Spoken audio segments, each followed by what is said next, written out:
13장은 결론적으로 얘기하자면 뭐냐면 우상을 섬기도록 유혹하는 자들이 이제 있을 텐데, 가나안에 들어가서죠. 가나안에 들어가서 우상을 섬기도록 유혹하는 자들이 있을 텐데, 그때 그 유혹하는 사람들을 이제 어떻게 할 거냐? 결과적으로 이제 처단하는 거죠. 처단을 하는 건데, 그 유혹하는 자들을 종류별로 묶었어요.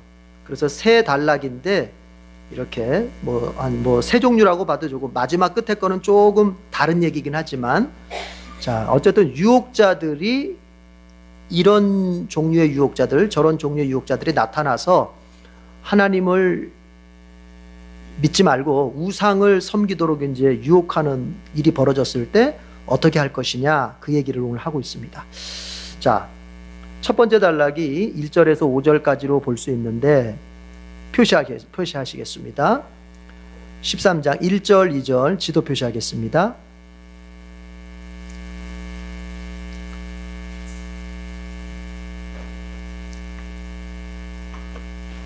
(1절) (2절) 지도 표시하겠습니다.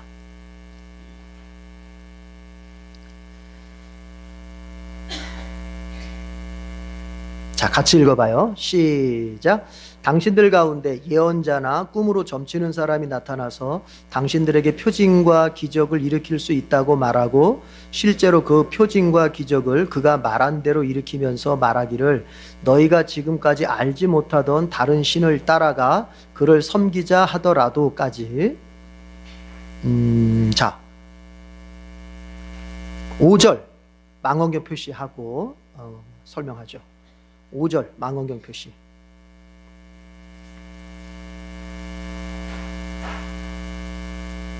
읽어보겠습니다. 시작. 예언자나 꿈으로 점치는 자들은 당신들을 미혹하는 자들입니다. 그들은 이집트 땅에서 당신들을 인도해 내시고 그 종살이하던 집에서 당신들을 속량하여 주신 주 당신들의 하나님을 배반하게 하며, 주 당신들의 하나님이 가라고 명하신 길에서 당신들을 떠나게 하는 자들입니다. 그러므로 그런 자들은 죽여야 합니다. 그렇게 하여 당신들은 당신들 가운데서 그런 악을 뿌리째 뽑아버려야 합니다. 첫 번째, 이스라엘 백성들이 가나안에 들어가서 이제 정착을 하잖아요. 그런 가운데에서 이제 반드시 유혹자가 나온다는 거죠. 그 유혹자는 뭘 유혹하냐면은 여호와 신앙을 버리고 여호와 신앙을 포기하고 다른 신을 한번 섬겨보자. 꼭 뭐 여호와만 신이냐? 많잖아, 주변에. 다른 신을 한번 섬겨보자. 여태까지 너희가 알지 못하던, 2절 중간쯤 보니까 너희가 지금까지 알지 못하던 다른 신을 따라가서 한번 그 신을 한번 섬겨보자. 이렇게 유혹하는 사람들이 나오는데, 그 첫 번째가 누구냐? 예언자와 꿈으로 점치는 사람, 이렇게 돼 있죠. 1절에 보니까. 이게 이제 우리 그 개역개정 성경에는 거짓 선지자라고 부르죠. 거짓 선지자와 그 다음에 꿈꾸는 자, 이렇게 나오는데, 그러니까 이렇게 얘기할 수 있죠. 종교인들 가운데에서 유혹자들이 나올 수 있다는 얘기예요. 종교인들 가운데에서. 분명히 선지자이긴 선지자인 것 같은데 거짓 선지자야. 네. 그리고 이제 꿈으로 점친 다음은 이제 뭐 꿈과 환상을 통해서 이제 뭐 어떤 걸 본다 하는 사람이겠죠. 이런 사람들이 나타나서 종교적인 어떤 영향력을 가지고서 어떻게 합니까? 여호와 신앙을 떠나서 우상을 섬기도록 이렇게 유혹할 때 어떻게 하라? 그들을 다 죽여야 된다. 절대로 용서하지 말고 죽여야 된다. 그런 얘기를 합니다. 먼저 우리가 생각해 보는 것은요, 여러분, 그러니까 종교적인 말을 한다고, 신앙적인 말을 한다고 그것이 반드시 진리는 아니다. 여호와의 이름을 들먹인다고 해서, 우리로 말하자면은 성경을 들먹인다고 해서 그것이 다 진리는 아니다.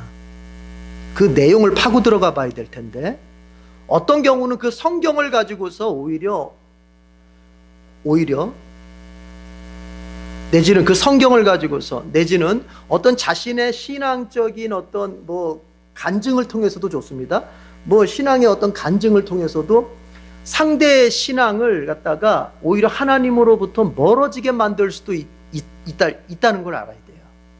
그렇게 하면 오히려 그것은 주님이 보시기에 그것은 바람직하지 않다, 이렇게 말할 수 있죠. 여러분, 꿈 얘기가 나왔는데 여기서 보면 우리가 꿈도 그러니까 두 종류가 있네요. 꿈도 주님이 정말로 무엇인가를 우리에게 의미 있게 알려주시려고 주시는 꿈이 있는가 하면, 어떤 꿈은 뭐예요? 주님이 주신 꿈이 아니라 마귀가 주는 꿈도 이제 있는 거죠. 그러니까 1절에 보니까 꿈으로 점치는 사람이라는 게, 이 사람이 바로 뭐예요? 주님은 그런 꿈을 주시지 않았는데 이제 마귀가 그런 꿈을 줘가지고 그걸 갖다가 전하는 건데, 그러니까 우리가 꿈도 잘 꿔야 돼요.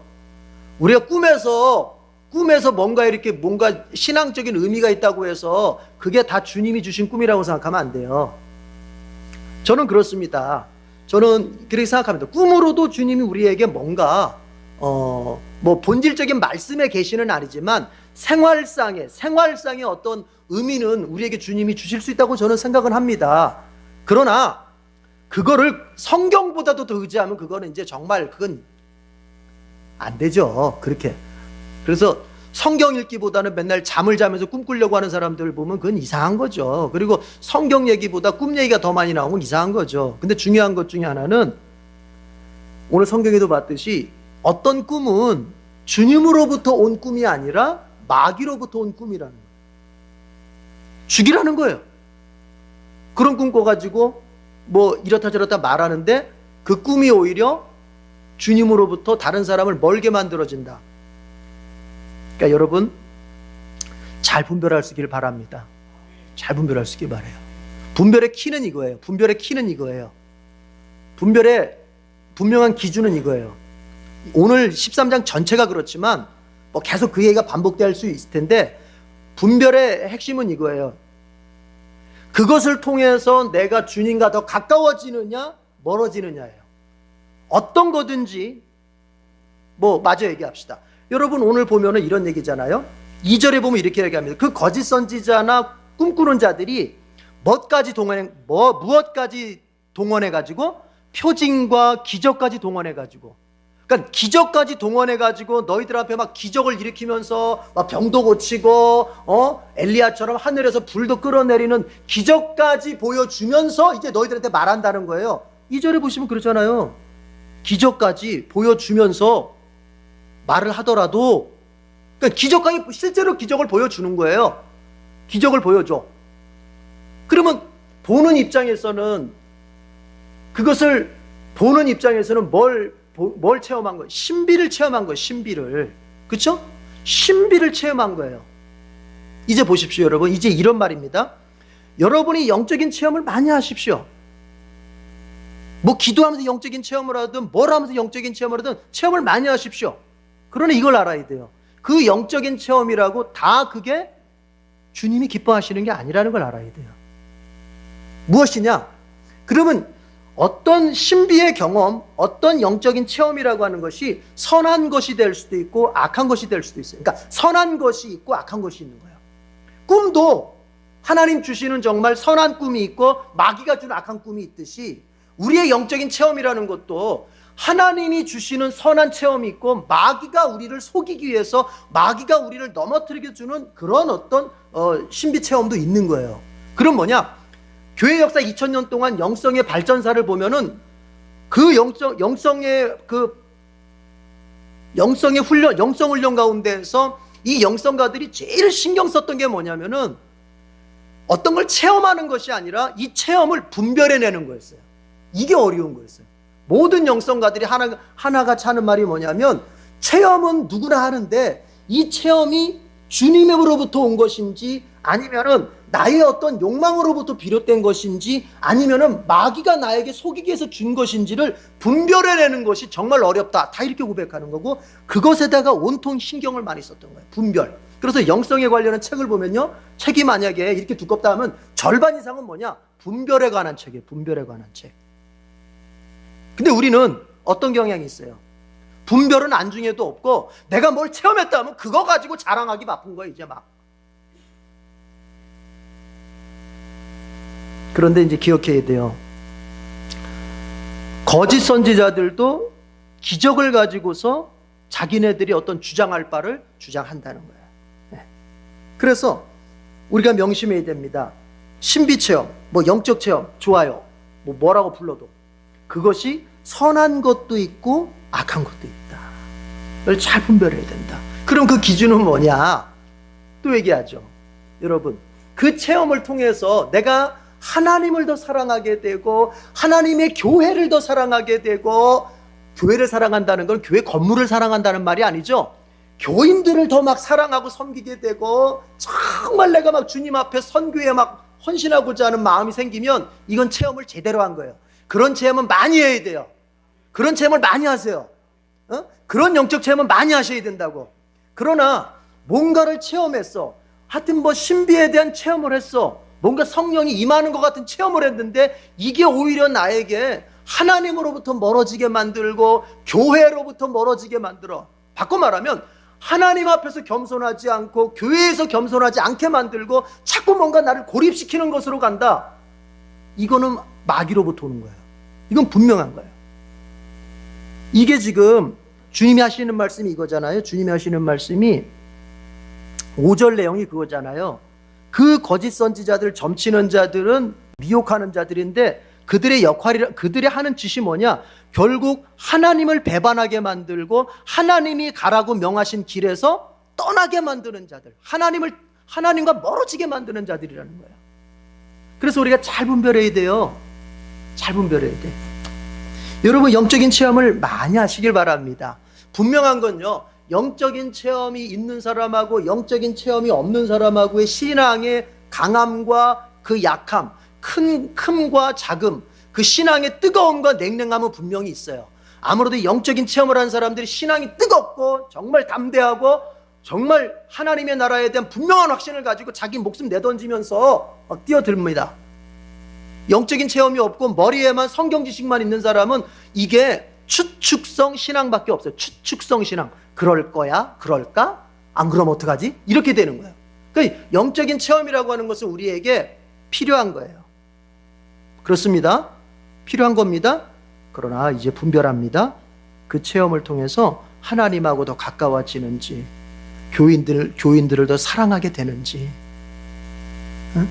아니면 그 체험을 통해서 내가 교만해지고 교인들 알기를 우습게 알고 나보다 신앙생활 좀 하면 이렇게 내가 이렇게 하게 돼. 이걸 잘 분별해야 돼요. 그래서 항상 우리의 체험이 우리에게 긍정적인 영향을 미칠 수 있도록. 예. 체험 자체가 나쁜 게 아니에요, 절대로. 그러나 그 체험을 내가 이제 어떻게 활용하느냐, 이게 중요하죠. 그래서 속지 말아야 됩니다.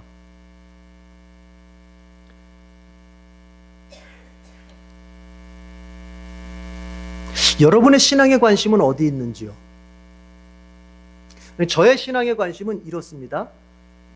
어떤 것에 대해서 이것이 하나님의 말씀에 옳은 것이냐 틀린 것이냐가 저의 가장 큰 초점이에요, 신앙생활에. 그런가 하면 어떤 사람들의 신앙의 특징은 뭐냐면은 하나님의 말씀에 비추어 옳은 것이냐 틀린 것이냐에 관심이 없어요. 그 관심보다는 뭐예요? 내게 감동적이었느냐 감동적이 아니었느냐. 그러니까 내 느낌에 좋았느냐 느낌이 안 좋았느냐, 내지는 내 현실에 이익이 되느냐 이익이 안 되느냐. 이게 이제 신앙의 초점일 경우가 있어요. 그러면 한번 생각해 봅시다.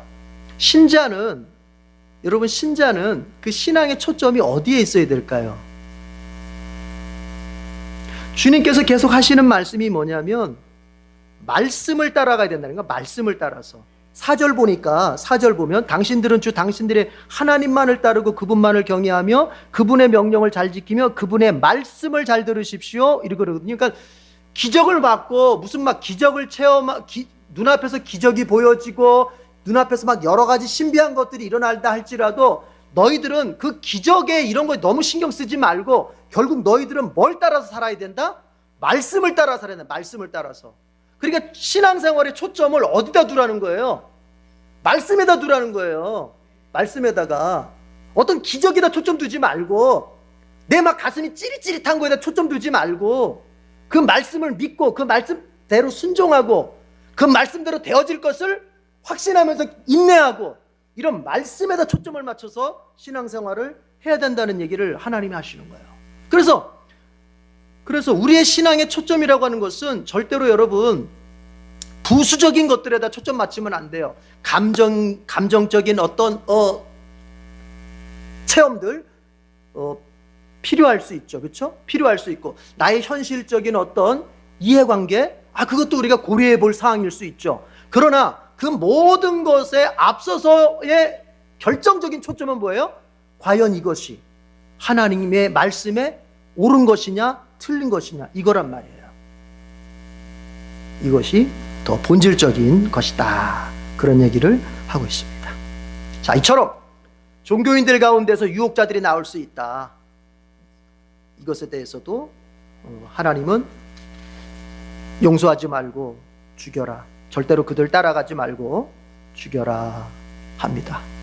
자, 두 번째 볼게요. 두 번째 단락은 6절에서부터 11절의 말씀입니다. 자, 6절 나침반 표시하겠습니다. 6절.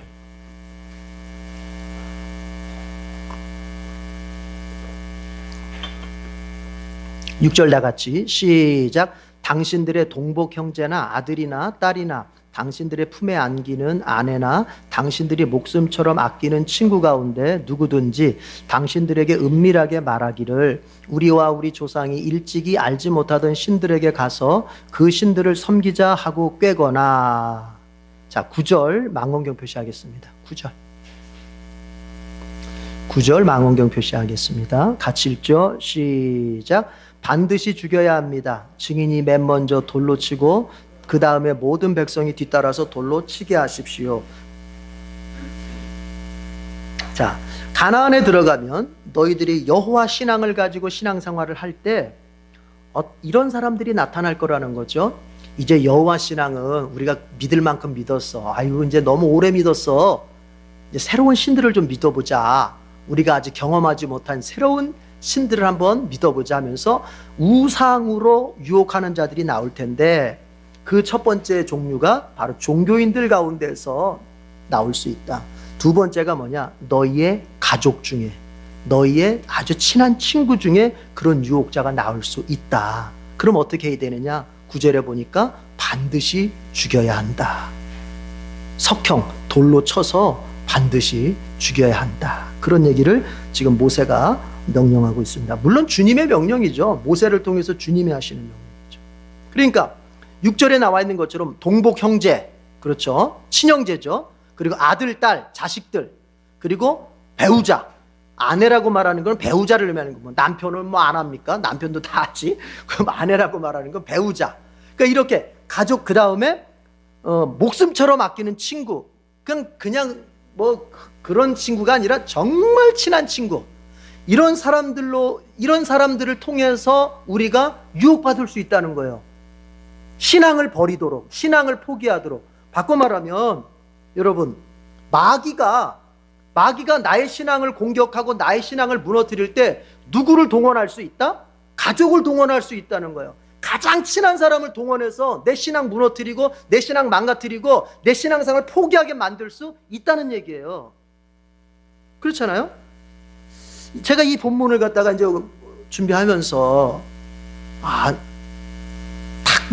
당장에 느껴지는 것이 뭐냐면 여러분, 신앙생활을 순수하게 끝까지 순수하게 지켜나간다는 게 정말 어려운 일이에요. 이게 쉽지가 않아요. 그죠? 신앙생활을 순수하게 그것도 끝까지 지켜나가는 거. 여러분 경험해 보셨는지 모르겠어요. 저는 그런 경험들이 이렇게 보이는데 이 사람 예수 끝까지 믿을 것 같고 정말 신실하게 할 것 같은데 중도에 신앙생활에서 탈락해버려요. 그 탈락해가는 이유들을 보면 별의별 이유들이 다 있죠. 별의별 이유. 그 중에 하나가 뭡니까? 그 중에 큰 게 뭡니까? 그 중에 큰 게 관계 문제예요. 관계 문제. 그래서 이 관계 문제를 잘 못 풀어가면 신앙생활은 정말 어렵게 됩니다. 이걸 아셔야 돼요. 제가 리더 모임 때 그런 얘기 했어요. 우리가 구원은 믿음으로 받지만 신앙의 성숙은 무엇을 통해서 이루어진다? 인간관계를 통해서 이루어진다 그랬어요. 반드시 그래요. 우리가 구원은 예수의 피, 우리의 공로 없지만 예수의 공로 의지해서 그냥 값없이 우리가 받지만 그렇게 생성된 우리 안에 믿음이라고 하는 것이 성숙해 갈 때는 반드시 가정 안에서, 교회 안에서, 사회생활 속에서 겪는 인간관계 속에서 이게 성숙해져 가는 거예요. 그러면 그 인간관계라는 건 뭐냐? 항상 좋은 인간관계를 말하는 게 아니에요. 어려운 인간관계를 통해서 성숙해져 가는 거야. 훈련이라는 건 어렵잖아요. 목사와 성도와의 인간관계, 성도와 성도 사이의 인간관계, 여러분 배우자끼리의 인간관계, 여러분의 직장에서의 인간관계, 이런 것들을 통해서 여러분의 신앙이 더 성숙하게 만져지고 빚어지고 그렇게 되는 거예요. 거기에서 만약에 그 인간관계에서 신앙으로 대처하는 것이 서툴거나 신앙으로 그것을 극복하는 게 안 되면 신앙생활이 그냥 무너져 버리는 거예요. 망가져 버리는 거예요. 마귀가 그걸 알거든요. 마귀가. 특별히 어떤 인간관계, 가족, 형제, 아주 친한 사람의 여기로부터 오는 어떤 스트레스, 여기로부터 오는 어떤 상처, 내지는 지금처럼 친분이 있기 때문에 거절할 수 없는 상황, 거절할 수 없는 관계일 때, 야, 우리 저 신도 한번 믿어보자. 그럼 이거 내가 참 이거. 이런 거하고 비슷한 거죠, 여러분. 여러분, 저기, 누구 친한 정말, 여러분의 아주 친한 사람이 와가지고, 나 이번에 저기, 뭐 좀 하는데 보증 한 번만 서줘. 그러면 막 세상에서 제일 어려운 일 아닌가요, 그거? 세상에서 제일 어려운 일? 관계를 생각하면은 정말 이거 해주긴 해야겠지만은 이게 보증하면 이것도 안 되잖아요, 또 그죠? 그런 것처럼 마찬가지예요. 야, 우리 여태까지 우리가 몰랐던 새로운 신을 한번 믿어보자. 그런데 당연히 본질적으로 봐서는 안 돼. 이렇게 해야 되는데 이 관계가 노를 하기에는 정말 어려운 관계가 있습니까, 없습니까? 있잖아요.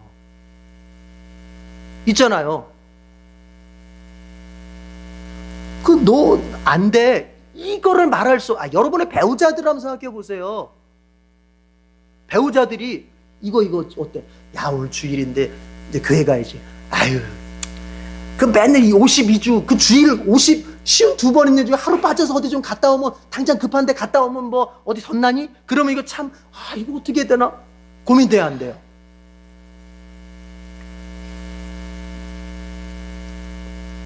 신앙생활을 지켜나간다고 하는 게 어려워요. 마귀는 심지어 제일 사랑하는 가족들까지 동원해서 내 신앙을 공격하는 거예요.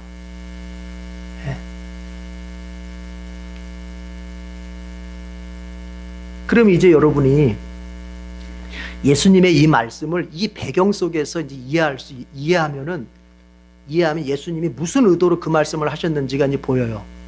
예수님 뭐라 그러십니까? 너희 자녀나 너희 배우자나 너희 하여튼 사랑하는 가족들, 친척들보다 나를 더 사랑해야 된다. 만약 나보다 너희의 자녀들을 더 사랑하거나 너희의 부모를 더 사랑하거나 너희의 배우자를 더 사랑하면 그것은 안 된다. 그건 제자도에 어긋나는 것이다. 그래서 이런 말씀하셨죠. 그 예수님의 말씀이 어떤 배경에서 나왔을까요? 바로 신명기의 배경 속에서 나오는 거예요. 그러니까 예수님께서 가족을 버려라 라고 말씀하실 때 그 버리라는 게 가족들을 학대하고 두들겨 패고 가장으로서 책임 다하지 말고 그냥 이렇게 하라는 말이 아니라 이럴 때가 있다는 거예요. 이럴 때, 어떤 때? 내 가족이 나로 하여금 이 신앙을 포기하게 만들려고 해. 내 가족이 나로 하여금 이 신앙생활을 제대로 못하게 만들어. 그럴 때 그럴 때 어떻게 선택을 해야 되느냐? 그 말씀을 예수님이 하시는 거예요.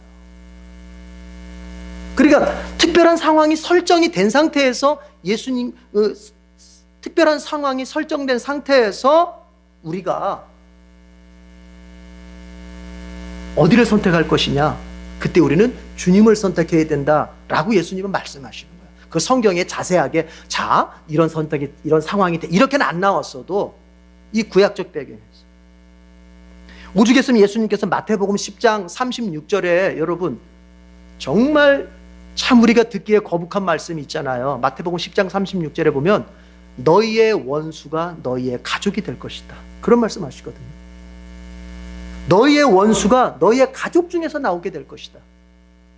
제가 옛날 오카노 목사님 제자 훈련 받을 때 오카노 목사님이 제자 훈련 이제 그 모아놓고 훈련하는데 어떤 그 안수 집사님이 이제 이 부분을 가지고 훈련했나 봐요. 가족보다 예수님을 더 사랑하는 이런 걸 가지고 훈련했나 봐요. 어떤 안수 집사님이 그냥 책을 내려치면서 무슨 이런 가르침이 있냐고 하면서 그냥 나가버렸대요. 가족을 버리고 가족보다 더 우선하는 뭐 이런 걸 가르치는 그 기독교가 제대로 된 이러면서 나갔다는 거예요. 그 오 목사님 왜 그 말씀하셨냐면은 이런 거예요. 현대인들에게 있어서는 가족이라고 하는 것은 정말 큰 이슈다. 이게 정말 여러분 현대인들에게 이슈가 두 개 있잖아요. 그렇죠? 뭐예요? 가족과 행복이거든요. 교회가 이걸 건드리면 성도들이 되게 예민해요. 가족에 대한 걸 건드리고 행복에 자기 개인의 어떤 행복에 관련한 걸 건드리면 아무리 신앙을 지도하는 목사라도 덤벼듭니다. 그만큼 예민한 문제인 거예요, 그게. 그래서 목사님 하시는 말씀은 이 제자 훈련할 때 이게 그런 부분이 정말 어렵다는 거예요. 다른 거 가지고 훈련할 때는 아멘, 넙죽넙죽 잘 따라와. 그러나 가족, 조금 더 나가면 돈, 이런 거 가지고 이제 얘기하려면 벌써 이게 훈련 받으면서 굉장히 거북스러워 한다는 거예요. 그러니 여러분의 가족 중에 원수가 있을 수 있습니다. 이 말이 얼마나 참 부담스러운 말입니까?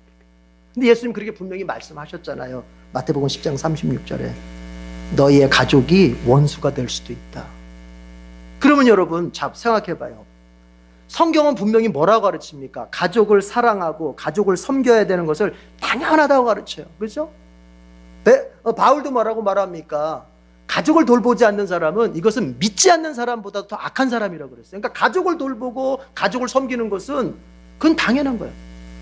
예수님, 바울이 그렇게 얘기하죠. 남편은 아내에 대해서 어떻게 해야 된다?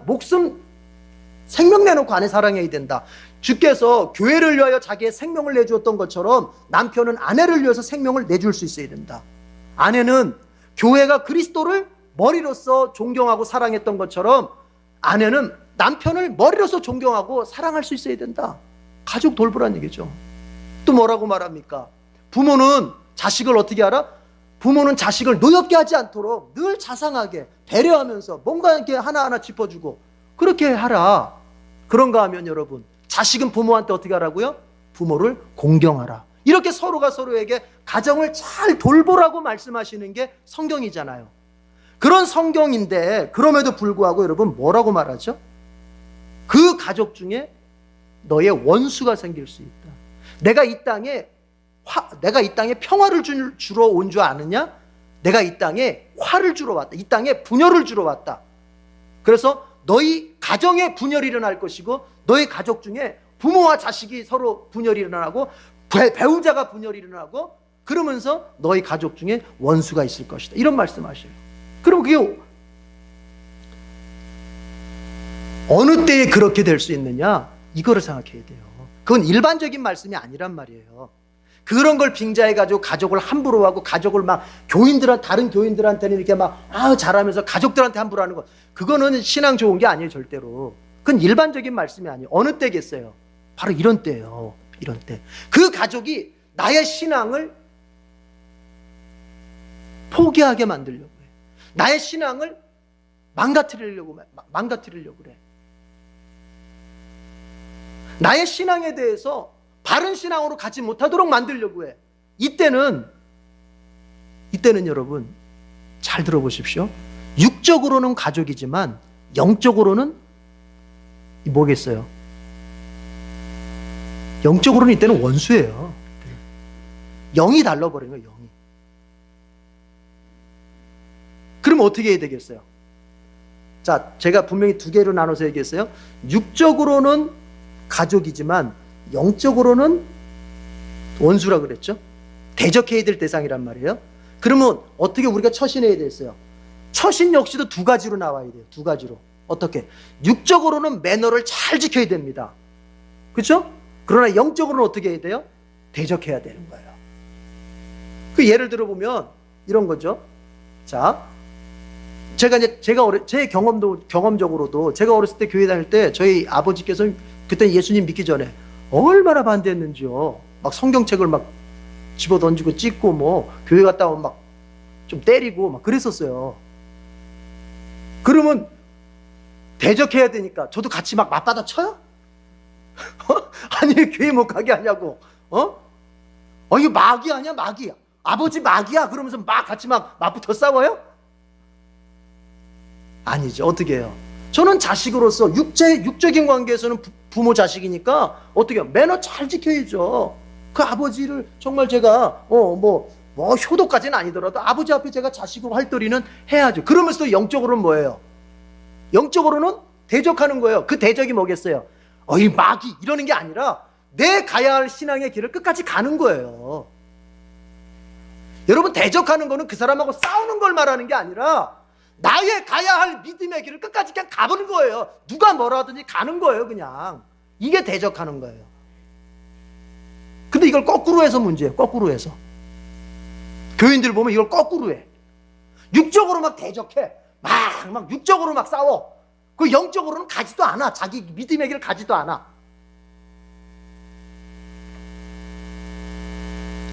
잘 분별해야 돼요.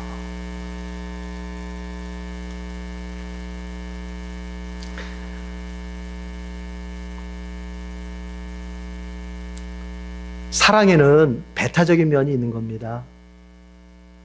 사랑은 배타성이라는 게 있는 거예요. 이게 없으면 여러분 배우자들끼리의 사랑도 무너지는 거예요. 무슨 얘기냐면 만약에 남편 중에 이런 남편이 있다고 생각하면 어떻게 할 거예요? 나는 배타적인 걸 싫어. 나는 다 포용하고 싶어. 나는 다 사랑해주고 싶어. 이 여자한테도 잘해주고 저 여자한테도 잘해주고 교회 와서는 이 집사님한테도 잘해주고 회사 가서는 이 여자한테도 잘해주고 그리고 내 아내한테도 잘해줘. 그러면 여러분 좋겠어요? 그러면 안 되잖아요. 사랑에는 배타성이라는 있는 거예요. 뭐냐? 더 특별하게 사랑하는 그런 대상이 또 있는 거예요. 내지는 이쪽을 사랑한 내가 A를 사랑한다 하면은 A를 사랑하기 때문에 B는 미워하게 되는 이런 배타성이 있는 거예요. 사도 요한이 뭐라 그랬습니까? 세상을 사랑하는 사람 그 마음속에는 절대로 주님을 사랑하는 마음이 있을 수가 없다는 거예요. 이게 배타성이에요. 우리 성도들이 하나님을 사랑하면 세상은 자연스럽게 미워하게, 이때 말하는 세상은 죄악된 걸 말하는 거예요. 죄악된 세상 사람들을 말하는 게 아니라 세상에 죄악된 그 문화 이런 것들을 말하는 거예요.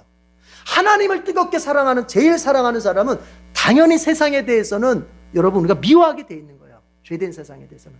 반대로 죄된 세상에 대해서 자꾸 끌려가고 거기에 마음을 더 쓰는 사람은 하나님을 사랑 못해요. 왜요? 이 배타성의 관계가 있기 때문에. 우리는 가족에 대한 사랑과 주님에 대한 사랑 사이에서 어느 때에는 결단을 내려야 할 때가 있어요. 지금 이 성경은 그걸 말하는 거예요. 일반적인 상황이 아니라 그랬어요. 그렇죠? 네, 일반적인 상황이 아니에요. 그럴 때가 있어요. 주님을 향한 사랑을 더 크게 할 거냐, 내 가족을 향한 사랑을 더 크게 할 거냐를 놓고 내가 결단을 해야 될 때가 있다고요. 그런데 그때가 언제냐? 내 가족이 나로 하여금 신앙을 포기하게끔 만들어. 내 가족이 나의 신앙을 자꾸 방해해. 그럴 때는 오늘 성경에 비추어서 신명기 13장 6절부터 11절까지의 말씀을 통해서 보면 뭐예요? 그때는 우리가 그 가족을 사랑하면 안 되는 거예요. 영적으로는 오히려 주님을 선택해야 돼요. 주님을.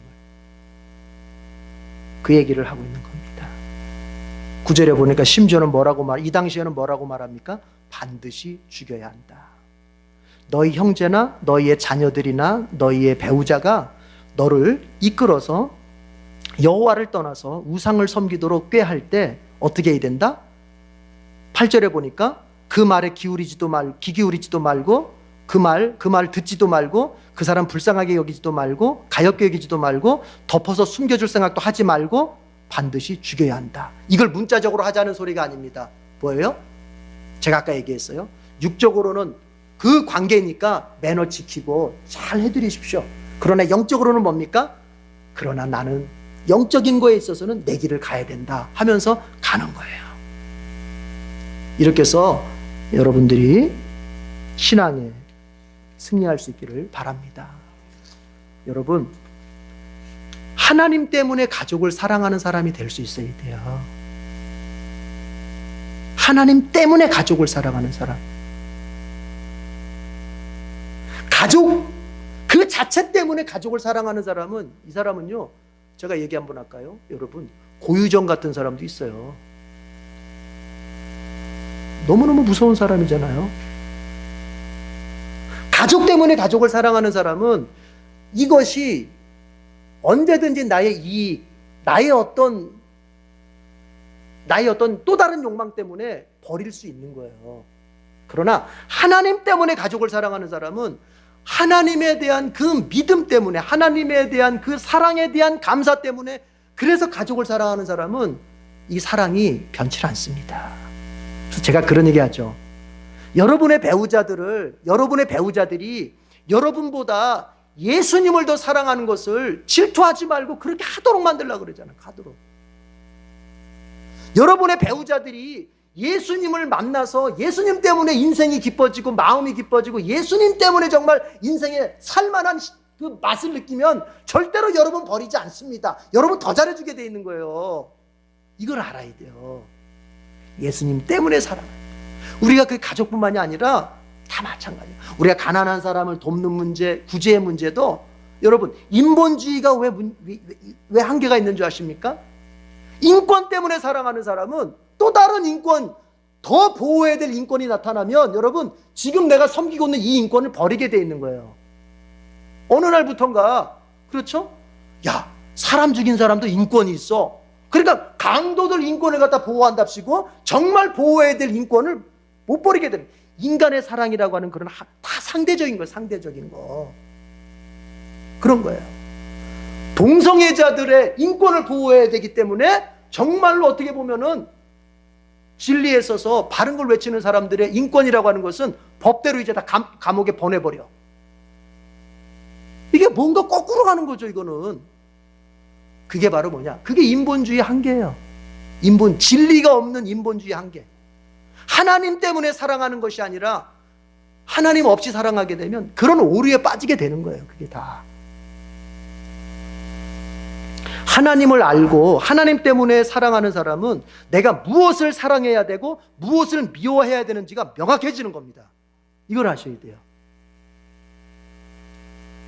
자, 그래서 우리 에덴교회 모든 교우들은 신앙에서도 성공하고 가정생활에서도 성공하는 그런 복된 우리 성도들 되기를 바랍니다. 예. 자, 마지막 단락을 보겠습니다. 13절 나침반 표시하겠습니다. 13절.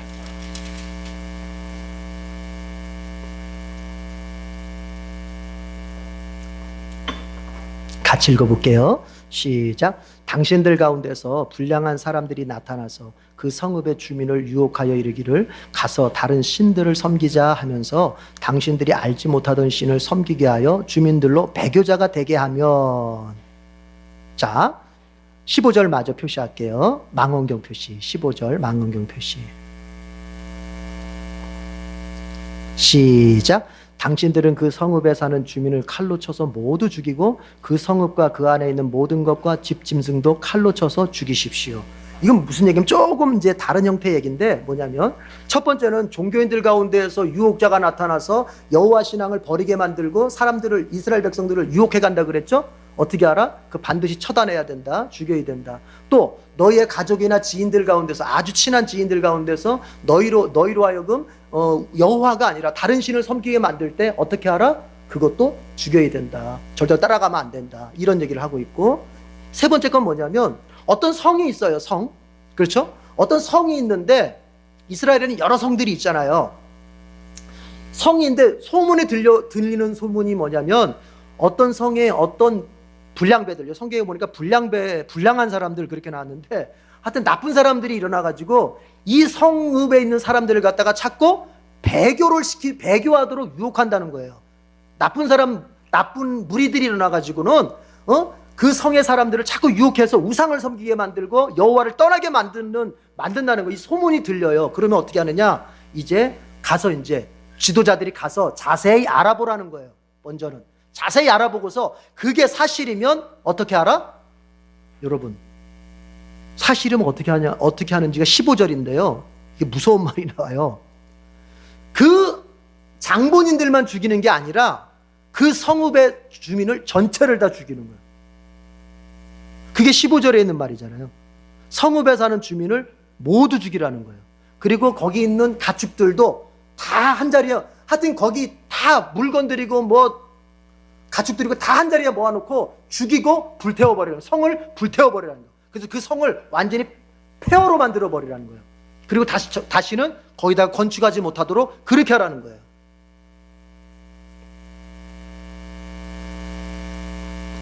근데 여기 재밌는 표현이 있습니다. 우리 13절에 보면 불량한 사람들 그랬잖아요. 불량한 사람들. 이게 히브리어로 보니까는 베네 벨리아르 그렇게 나왔거든요. 우리 여기 여러분 성경 밑으로 쭉 가보세요. 기억하고 표시돼 있죠? 있나요?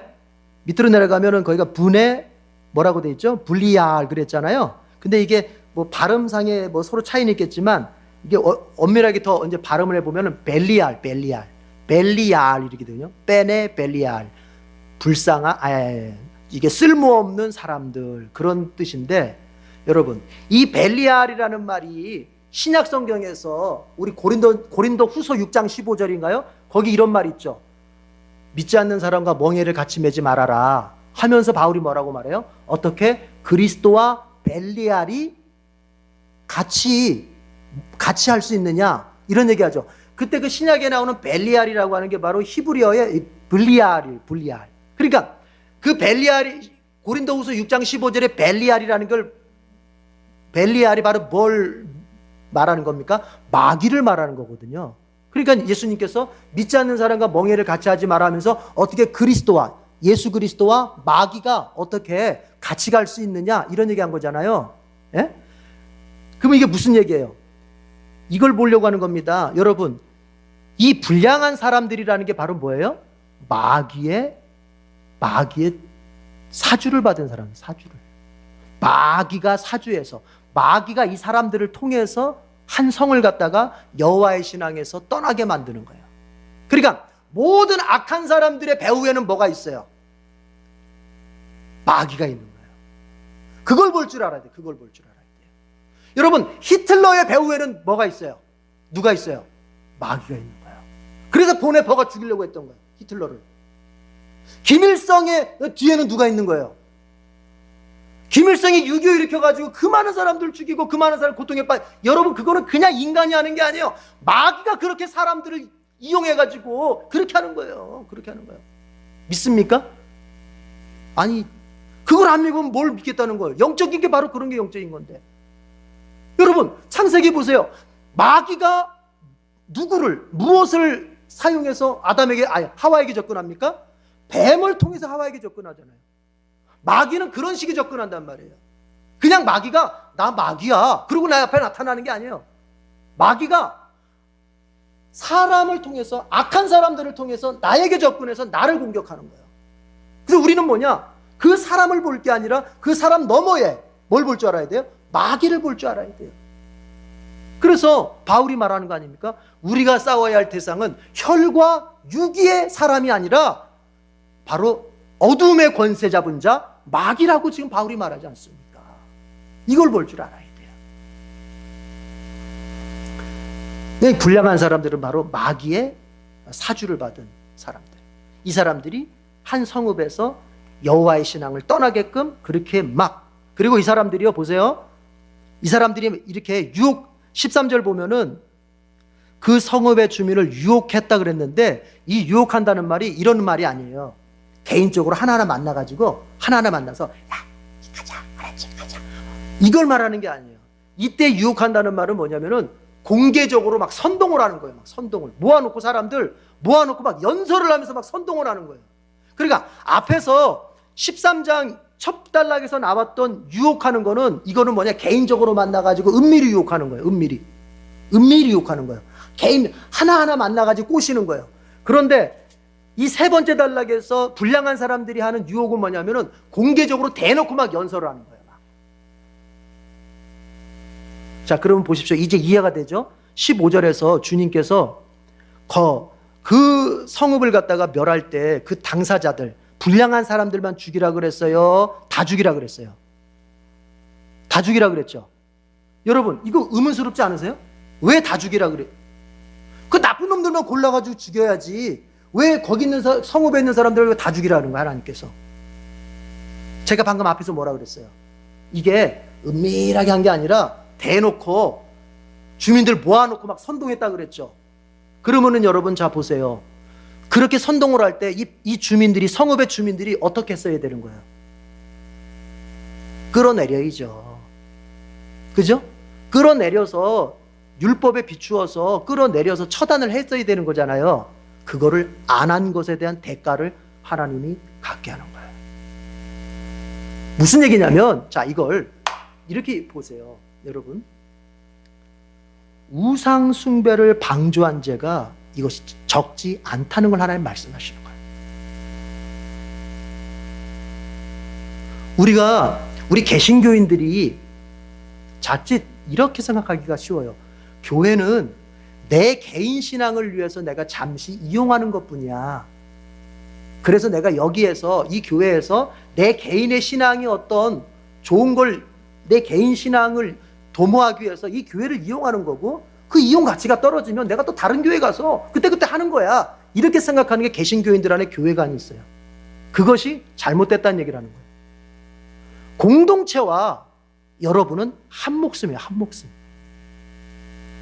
한 목숨. 교회와 나는 한 목숨이에요. 한 목숨.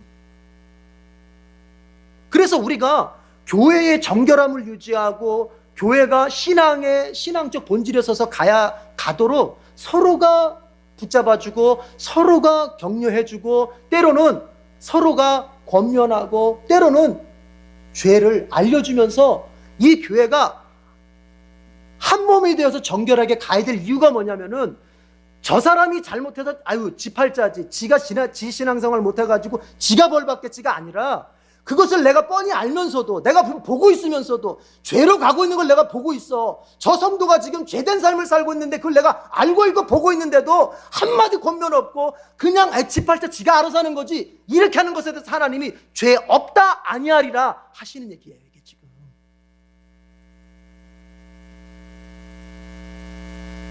제가 찔려요. 제가 무섭잖아요. 그 장본인들만 죽이지 왜 백성들을 다 죽여요? 방조한 죄가 있다는 거예요. 주님의 이름이 모욕을 당하고 주님의 영광이 저 땅에 내동댕이 쳐서 짓밟히는데도, 그걸 보면서도 거룩한 비느하스처럼 거룩한 분노가 일어나지 않고, 그것에 대해서 거룩한 분노를 가지고 그 죄를 멸하고 그 죄를 행하는 사람들이 회개하지 않을 때 그들을 끌어내리면서 하나님 앞에 그 성읍을 회개시키는, 이것을 하지 않는 그 대가가 무섭다는 것을 보여주는 거예요. 여러분의 가정 어때요? 은밀히 죄 짓습니까? 여러분의 남편이 죄 짓고, 여러분의 아내가 죄 짓고, 여러분의 자식들이 죄 짓는 거 보면서 한마디 얘기 안 합니까? 그것이 적지 않은 죄라는 거예요. 그것이. 이 민족을 보십시오. 이 민족이 하나님의 영광을 그냥 무시해버리고 주님의 몸된 교회를 그렇게 짓밟을 때, 그걸 보면서도 우리가 거룩한 분노를 하지 않고 그냥 가는 것, 그것이 적은 죄가 아니라는 얘기를 하나님이 하시는 거예요. 우리 안에 이런 게 있단 말입니다. 그저 나 혼자 신앙생활 열심히 해서 하나님 앞에 나 혼자 인정받고 나 혼자 복 누리고 그러면 되지. 뭐 내가 남의 일에 간섭하고 그런 게 아니라는 거예요. 그의 신앙과 나의 생명이 연결되어 있다는 얘기를 주님이 하시는 겁니다. 교회와 나는 한 목숨이에요. 그래서 우리는 서로를 잘 돌봐줘야 돼요. 그래서 히브리서 10장에서 말하지 않습니까? 서로를 돌아보아서 서로의 쓴뿌리가 서로의 신앙을 망가뜨리지 않도록 잘 돌봐서 오늘이라고 하는 시간 동안 누구도 신앙에서 이탈되지 않도록 잘 돌봐서 권면하면서 마지막 그 시간까지 잘 가야 된다. 그런 얘기를 하잖아요. 사랑하는 성도 여러분, 서로에게 관심을 가지십시오. 그 사람이 제대로 서야 내가 제대로 살 수 있습니다. 저 사람의 자녀가 잘 커야 내 자녀도 잘 클 수 있습니다. 서로가 기도해 주면서 때로는 서로에게 영안을 빌려주면서 거룩한 것과 죄를 분별할 수 있는 영안을 빌려주면서 또 기도로 그 사람을 격려하면서 서로가 그렇게 살아갈 때 나도 살고 그 사람도 살고 모두가 살 수 있습니다. 우리 같이 한번 기도하십시다. 하나님, 우리 에덴교회에 이런 마음을 주시옵소서. 정말 우리 교우들이 각각으로 그냥 각자의 신앙생활 하는 그냥 교회를 이용해서 각자의 신앙생활 하는 그런 교회가 아니라 교회와 나는 한 목숨이다. 나는 이 지체들과 하나다. 이런 마음으로 서로를 돌봐줄 수 있는 마음까지 나아갈 수 있는 그런 교회가 되도록 주님 우리를 이끌어달라고 기도하십시다. 그래서 모두가 영적으로 잘되고 모두가 현실적으로 잘되는 그런 복된 성도들이 되게 해달라고 다 같이 통성으로 기도하겠습니다. 하나님